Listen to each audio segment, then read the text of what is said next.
it's time to get this thing emissions tested so I can register it my name. And then it's mine. Well, unfortunately, they weren't able to pass me on the emissions test just because their computer couldn't detect like a complete drive cycle, which makes sense because the truck had sat and I just changed the battery and really just had tootled around the neighborhood. So this truck really hasn't had many miles or hours under its belt driving, and they need that system ready, like drive cycle complete, before they'll test you. So I'm gonna have to joyride around a bit and come back tomorrow most likely and try again. Well, you're gonna love this. So I'm halfway to the emissions testing station, right? Truck has basically all the readiness monitors ready to go so they can test it. And the stupid thing randomly throws a wheel speed sensor code, causing the truck to not shift well. So then I reset the code. And of course, that resets all the readiness monitors so I can't go and test. Didn't have any issues in the past couple days, driving it all over the place, fast, slow, but no. Halfway to the emissions testing station, it decides to do that and reset everything. So what happened today when going to get my truck here emissions tested was that all of a sudden the truck would not shift out of first gear and it threw a check engine light. And I pulled over, checked the code, and I got essentially a P0715 wheel speed sensor code. Once I researched that, I heard people on forums discussing essentially the transmission sending up that code to the ECU. And these Mercedes 5-speed autos are actually quite reliable transmissions, but the one problem they have is with the little, it's kind of hard to see, the little electrical connector plug that goes into the corner of the front of the transmission, and there's O-rings that leak transmission oil. When those O-rings on the thing that goes, it's like a little plastic thing here that goes to the side of the transmission. When those leak, it allows transmission oil to get into the plug, which of course is going up to the engine computer. And as you can imagine, that can cause like shorting out and just weird shit. And you can see it's definitely happening here. Now, ideally, it doesn't get left bad enough where the oil actually can wick up through the wiring and damage the computer. I don't think that's happening just based on how well the truck behaves, other than this one random occurrence that happened out of nowhere and foiled my plans to do the emissions test. The reason it foiled my plans is once I cleared that code, it also cleared out all those readiness monitors I had been driving around the past day or two to, set for the emissions test. So what I think I'm going to do is do the standard drop the pan, change the transmission oil. Definitely I can tell just looking at it, it needs to be done. And at the same time, change the what they call the adapter plug or the pilot bushing. It's really just like a little plastic thing that slips into the transmission and seals it so that this electrical connector can connect without getting dirty. And it's a pretty standard part. I can get like an aftermarket one, which I'm a little leery of because when I did it on the SL500, that one leaked, but this is like kind of a cheap, potentially flip car, so I'm trying not to go to too much time and money on it.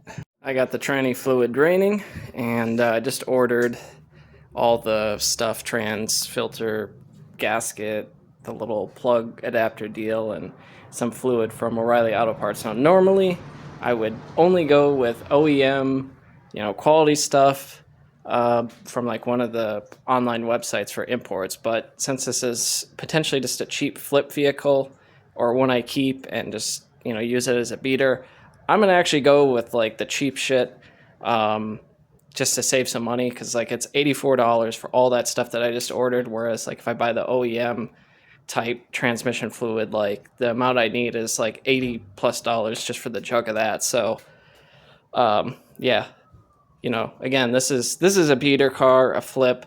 I'm not going to put a shit ton of money into it. So anyway, I'll be going to pick that up in a little while. I think I'll take the SL since the air conditioning works and it's like 100 degrees. So yeah, hopefully that'll at least keep the transmission happy while I own this truck.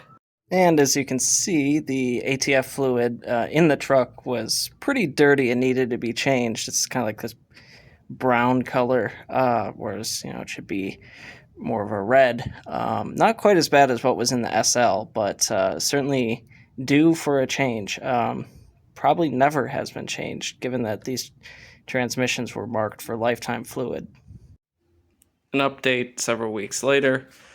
After I got the truck successfully through emissions and got it registered and everything, I finally decided to tackle the transmission. And what I mean is that after driving, we'll say 1 or 2 drive cycles, eventually get into a situation where the transmission didn't want to shift out of first gear. And if I didn't stop and restart the truck, it would eventually throw a check engine light. And that actually thwarted my attempt to get the truck emissions tested one time, and where it threw that code just before I got to the emissions testing center. Luckily, I was able to clear that, drive the truck another drive cycle, and ease it into the emissions place where I could get it tested and pass successfully. And when the truck originally threw that code and essentially went into first gear limp mode, I did a standard drain the transmission pan, change out the filter, yada, yada, yada. That, ultimately did not fix the issue. And these Mercedes 722/6 5-speed transmissions are quite reliable, but they do have 1 or 2 common issues. One is the little, they call this a pilot bushing, but it's essentially like a pass-through connector that allows the transmission control connector to connect to the conductor plate on the transmission without leaking oil. But that's the thing, these leak with age, so you got to replace them. And I did that. That was not the issue, because after I cleaned everything and cleaned up the plug, clearly there wasn't fluid getting on the plug. So there's one other main thing, and that's a conductor plate, which is it's a plate with a bunch of sensors and contacts between the valve body of the transmission and the upper part of the transmission housing. And there's a wheel speed sensor built into that eventually goes bad, and that's where you get into the situation where I was, where you drive the truck long enough, assuming it happened due to heat or whatever, it would actually throw a wheel speed sensor code. Then the transmission wouldn't know what gear to shift into, so it goes into limp mode.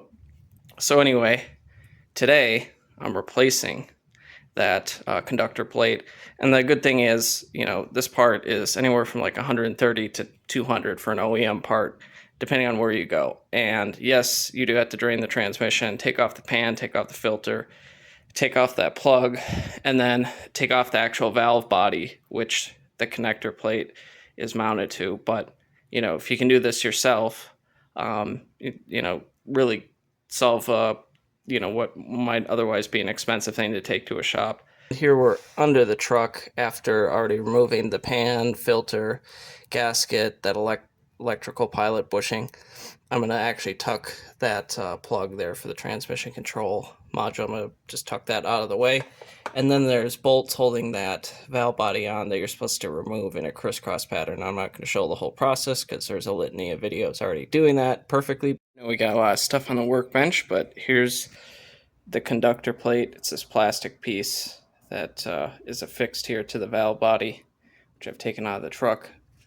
And yeah, I'm warning you, it's a bit of a it's a bit of a messy job unless you have some gigantic drain sheet, which I don't. But yeah, when I took this all out, about the total drain from the transmission so far was just over 6 quarts.